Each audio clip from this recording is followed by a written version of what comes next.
ದೇಶವನ್ನು ಬೆಳೆಸ್ತಕ್ಕಂಥ ಮಕ್ಕಳಿಗೆ ಸರಿಯಾದಂಥ ಮೂಲಭೂತ ಸೌಕರ್ಯಗಳಿಲ್ಲದೆ ಇವತ್ತು ಶಾಲೆಗಳು ನಡೆಸ್ತಾ ಇದ್ದಾರೆ.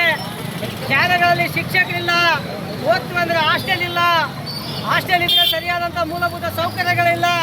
ಹೀಗಾಗಿ ಇವತ್ತು ವಿದ್ಯಾರ್ಥಿಗಳ ಭವಿಷ್ಯ, ಅದರಲ್ಲಿ ವಿಶೇಷವಾಗಿ ಹೆಣ್ಣು ಮಕ್ಕಳ ಭವಿಷ್ಯ ಇವತ್ತು ಮೆಚ್ಚುಗೆ ಆಗ್ತಾ ಇದೆ. ಯಾಕಂತೇಳಿ ಇವತ್ತು ಕಲ್ಯಾಣ ಕರ್ನಾಟಕದಂಥ ರಾಜ್ಯಗಳಲ್ಲಿ ಇವತ್ತು ಮಕ್ಕಳಿಗೆ, ಅದು ವಿಶೇಷವಾಗಿ ಮಹಿಳೆಯರಿಗೆ ಭದ್ರತೆ ಇಲ್ಲದಂಥ ಶಿಕ್ಷಣ ಇದೆ, ಭದ್ರತೆ ಇಲ್ಲದಂಥ ಸೌಲಭ್ಯಗಳು, ಭದ್ರತೆ ಇಲ್ಲದಂಥ ಹಾಸ್ಟೆಲ್ಗಳಿದ್ದಾವೆ. ಹಾಗಾಗಿ ಇವತ್ತು ದೇವದುರ್ಗ ತಾಲೂಕಿನಲ್ಲಿ ಸುಮಾರು 1050 ಶಿಕ್ಷಕರ ಹುದ್ದೆಗಳ ಖಾಲಿದ್ದಾವೆ. ಇವತ್ತು ಒಳ್ಳೆಯ ಶಿಕ್ಷಣ ಸಿಗುವಂತೆ ಎಲ್ಲಿ ಸಿಗ್ತದೆ? ಇವತ್ತು ಸುತ್ತ ಹಳ್ಳಿಯಿಂದ ಸಾಕಷ್ಟು ಹೆಣ್ಮಕ್ಳು ಇವತ್ತು ಜಾಲಹಳ್ಳಿ PUC ಡಿಗ್ರಿ ಹೈಸ್ಕೂಲು ಅಂತೇಳಿ ಓದಲಿಕ್ಕೆ ಬರ್ತದೆ. ಅಂಥ ವಿದ್ಯಾರ್ಥಿನಿಯರಿಗೆ ಇವತ್ತು ಹಾಸ್ಟೆಲ್ ಇಲ್ಲ.